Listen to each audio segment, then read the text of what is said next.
As a child growing up in Uganda, we were always told to shake our boots or shoes out just to check there were no scorpions in them, because scorpions have a nasty sting in the tail.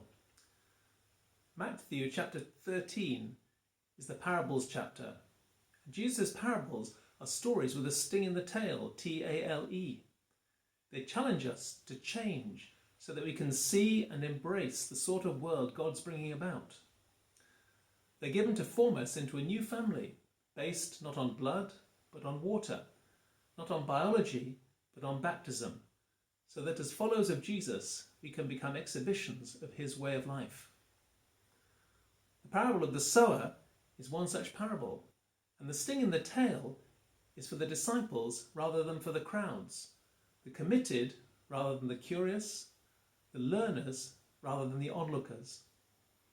And for Matthew, the storyteller, learning is key to his gospel. Up to chapter 12 in his gospel, Jesus teaches by showing. Now he begins to teach by telling tales, which he challenges his followers to understand, so that they continue this teaching, as we read in Matthew chapter 28, verse 20. So what is the sting in the parable of the sower, the sting in its tail? Well, according to theologian Stanley Hauerwas, the sting in this tail for we rich people in the global north relates to our wealth.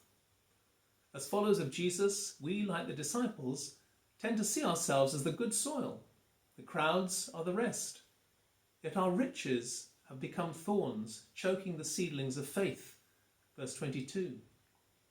Riches choke faith because they become a substitute for trust in God, and as such they inhibit our capacity to imagine the different world Christ is bringing about.